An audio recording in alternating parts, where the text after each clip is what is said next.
to Compass and Clock. I'm your host, Mary Copeland. This infotainment podcast explores how to live your best life now and well into retirement.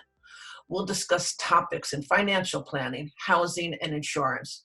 We'll talk wellness, relationships, and leisure activities. A full active life requires planning for your goals and preparing for the unexpected. I'll introduce you to a variety of guests, from knowledgeable experts to folks sharing stories of their life experiences and so much more, because life is big. All is intended to help guide you in planning for what you need now and at any age. Like and subscribe so you don't miss a thing. Today, my guest is Laurel Moulton. Laurel coordinates the Master Gardener program for Clallam County and is a Regional Horticulture Specialist for the WSU Regional Small Farms program that serves Clallam, Jefferson, and Kitsap Counties. She has 25 years of experience working in the botanical, horticulture, and entomology fields. Today, Laurel and I are going to talk about what time of year to buy certain plants and vegetables and how to care for them. Laurel, welcome to the show. Thanks so much, Mary. I'm happy to be here. So I've had the pleasure of hearing you speak before. You actually did a presentation for us on compass points, and spring is sprung, and I just thought it would be great to do a podcast with you so we can share your expertise with so many others.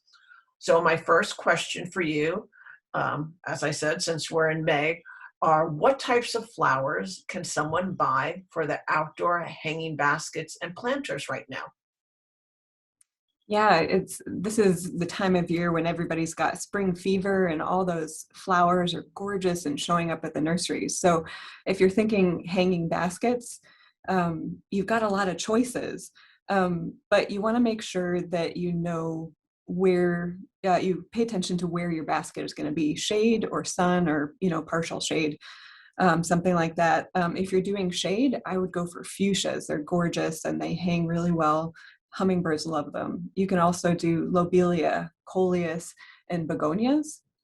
If you're doing something in the sun, you have more options, and it's kind of fun to get different heights and hanging and clumping in there. So you can try petunias.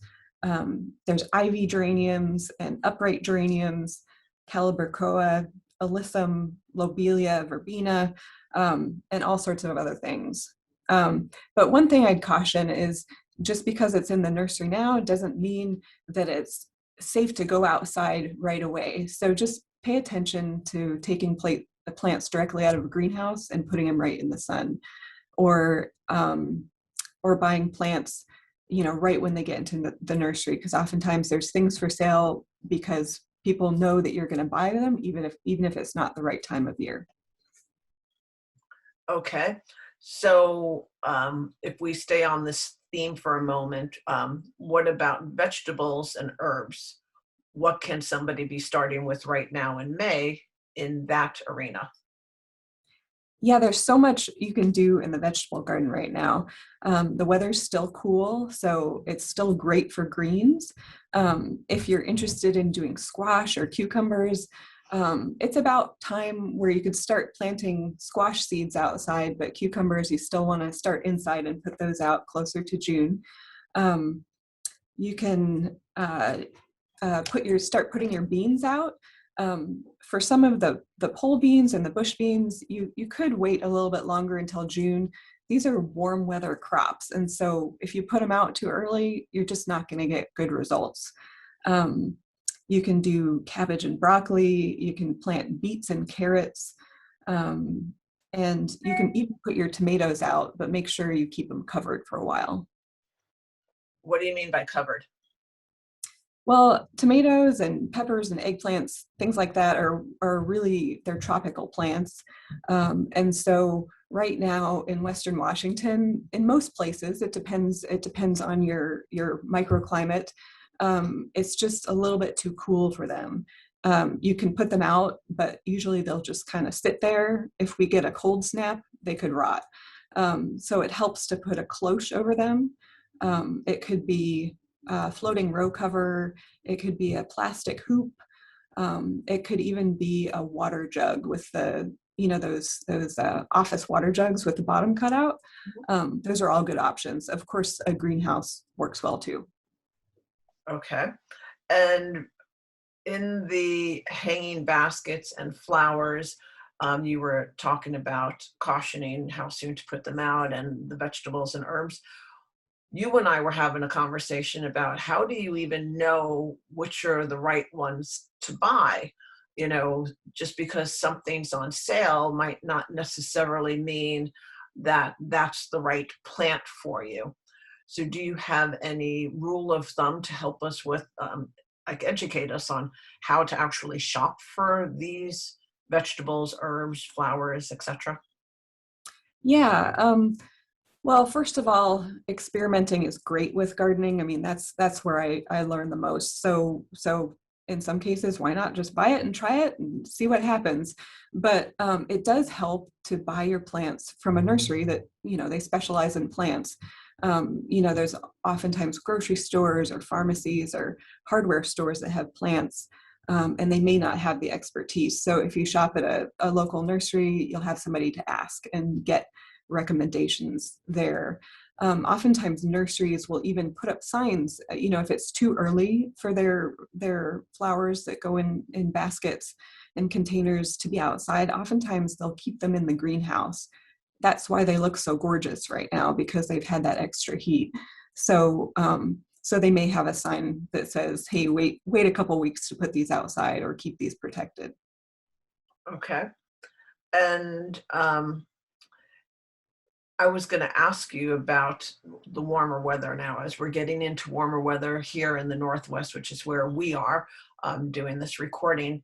How do you keep our plants alive and thriving? Because, as the temperatures go up, everybody might tend to overwater them. So what are your rules of thumb there for, keeping our plants looking beautiful and healthy? Yeah, water is a big issue with plants. In the early season, when it's cool, it's really easy to overwater things because, we just put our babies in the ground or in a pot and you want to take care of them. So to keep them thriving through the summer, you just have to, acknowledge that these plants are getting bigger and the water's getting warmer. As the plants get bigger, they have more root mass and they need more water. So when it's cool out, hang back with the water. As it starts warming up, your plants will talk to you. If they wilt a little bit, it's time to give them water. If you put them in a container that's too small, you'll have to water them more often, twice a day or more. If you have a hanging basket, one of the tricks of the trade is reaching up and trying to lift up the basket. And if it feels a little bit light, that's a good time to water. Watering early in the morning is always the best because you have the least the least evaporation going. But be conscientious with your watering. We're certainly not getting more water on this planet.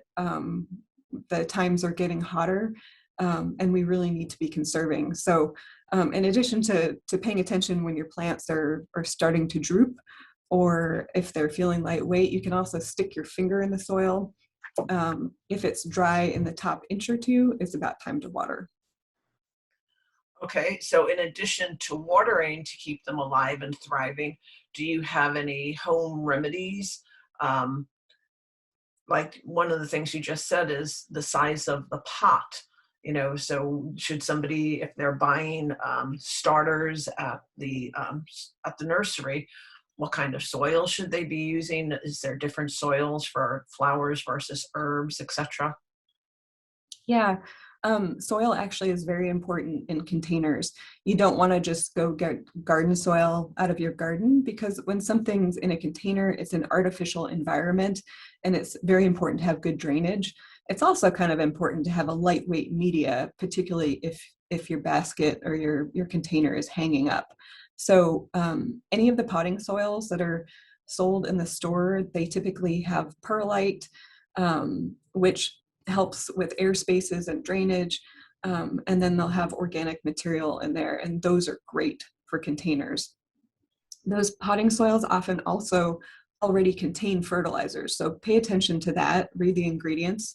Some potting soil will say it has, kind of conventional fertilizer in it, or some of it will say it has bat guano or feather meal.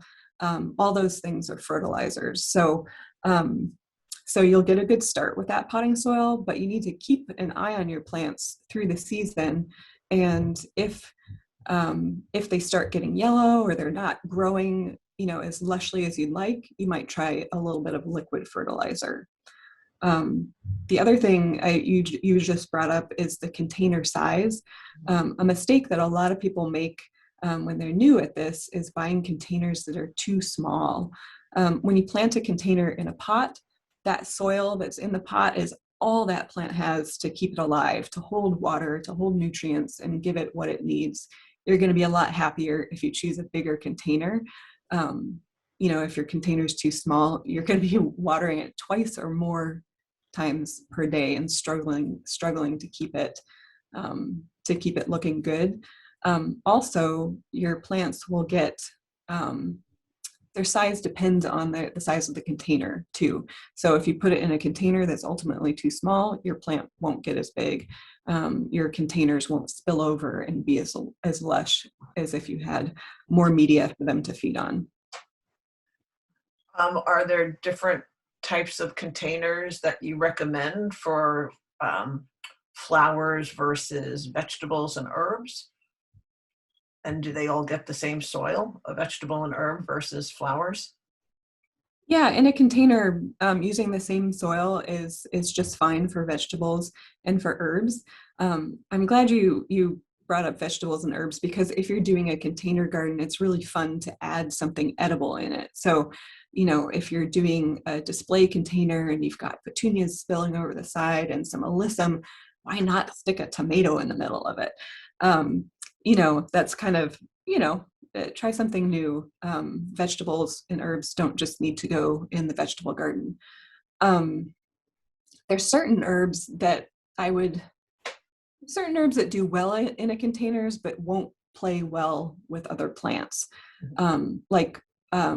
Often when folks start an herb garden, they want to put oregano and mint, things like that in with their vegetables.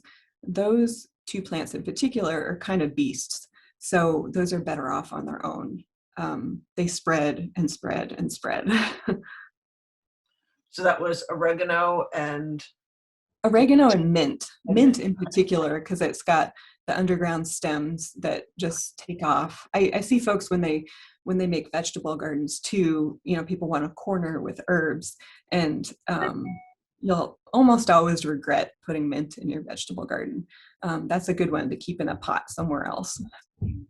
We have herbs in pots also. We have oregano, and they're all in their own pots. Oregano, spearmint, rosemary, sage. My husband does have also in pots tomatoes and peppers, but the strawberries are in the ground and they spread. Those, you have to designate an area because they really seem like they're spreaders. Yeah, there's certain strawberries that do have runners and other ones don't. I think it's the June-bearing ones. You caught me off guard a little bit there. I'm pretty sure it's the June-bearing ones, but they send out runners and put out new plants. And so in order to keep those patches healthy, you can use the runners to fill in gaps in your strawberry patch, but otherwise you need to keep the spacing reasonable so you don't start getting an overcrowded patch that will lead to fungal diseases and fewer fruit.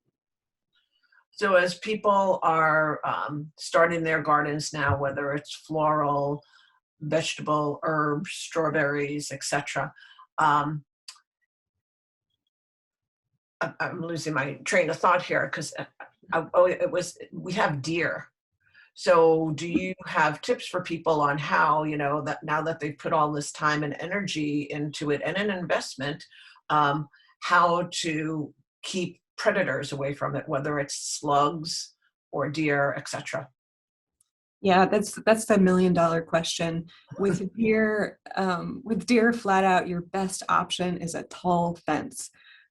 Make sure your fence is, we recommend 8 feet tall, but if you have an ordinance in your city that says you can't have a fence taller than 6 feet, you can also, put a string up above the fence to add a couple more feet to deter them from going over. You also have to make sure that there's not a gap under the fence because they'll just squeeze right under. I've had that happen before. There's products out there that are supposed to deter deer. If they smell bad, they're made out of rotten eggs and, cougar urine and things like that. Those people have some success with, but they wash off. They're expensive. You have to keep reapplying them and reapplying them. And we live in a pretty wet climate. So I'll just say the fence is the best. For slugs, there's other options. You don't need a fence for those. Some people say that you can put a copper strip on the side of your raised bed and they won't like crawling over it, but once that gets a little bit of patina on it, they can crawl right over it. So I would stick with, there's some options like you can get a slug bait that has iron phosphate as the active ingredient. That is the one that's safe for wildlife and pets. The ones that have metaldehyde you shouldn't use around pets. You can also use beer. If you just have a little, a tuna can or a little plastic container, sink it into the ground, not quite, don't have it right level with the ground because then you'll get beetles and other things falling in there that you don't want to kill. But slugs are attracted to beer, and a friend of mine did an experiment with cheap beer and expensive beer, and they are definitely a cheap date. So, don't spend too much money. They're attracted to the yeasty smell, and they'll just, crawl right in and drink themselves to death. So, you'll have to clean those out if it rains or if you have sprinklers. Another option, if you're not too squeamish, is give them a hiding place, like, put a board down on the surface of the soil, and as the daylight comes, they'll go under there and hide, so you know where they all are, so you can flip it over and make quick work of them with your trowel or your pruning shears or something like that. So my husband has definitely tried the beer before, and I'll let him know to stick with the cheap beer. He doesn't have to buy the 6-pack of IPA. So yeah. Well, I mean, if he wants to drink it too, True. You need a Dixie cup worth or whatever. So yeah. When I grew up, it was on Long Island in New York, and my parents had garden beds, and they definitely had azaleas and rhododendrons. And here in the Washington area, rhodies are really big. Mm-hmm. So my next question for you is, what's the difference between an annual and a perennial? Because I've heard those terms before. Okay, so an annual plant is a plant. Well, it's kind of complicated, but I'll give you the simple answer.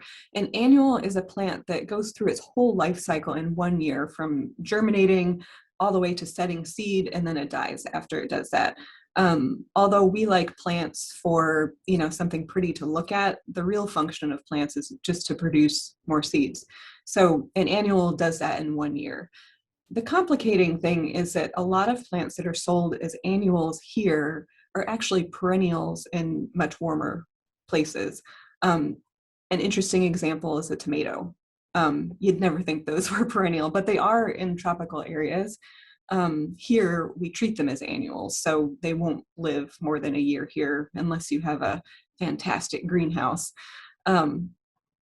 So annuals, just 1 year. Perennials, those are something that you can expect will live for multiple years. There's some perennials that are longer lived, like rhododendrons can live for decades, whereas there's other more tender perennials, like, let's see, artichokes, for example. We say those typically last about 5 years. They can last a little bit longer, but they're shorter lived perennials. So perennials come back. Yes. You can plant rhodies and azaleas, and they come back each season, in the spring, for instance, or whatever time of year they come back. Yeah, that's another differentiation that's important. There's herbaceous perennials, and those oftentimes will die back to the ground and come back from the crown. And then there's woody perennials like shrubs, like azaleas and rhododendrons, and those are, also evergreen. Well, I guess some azaleas are deciduous, but yeah, there's woody perennials and herbaceous perennials. Okay. I think I have time for one more question for you. So can you talk to us about fall, winter vegetable gardens? What is the best for that time of year, and when do you start them? Sure. I love talking about winter vegetable gardens because here in the Pacific Northwest, we have this, even though we don't have a lot of heat, we do have a really mild climate, so we can grow things year round. But the mistake that most of us make when we start thinking about winter vegetable gardening is we think, oh, okay, well, I can just plant it in the winter or plant it in October. But for the most productive winter and spring vegetable garden, you need to start in the summer. So there's certain things like leeks that you'll plant in June, expecting to get a harvest next spring. For things like broccoli and Brussels sprouts, and things like that, you'll want to put transplants in the ground in July and August.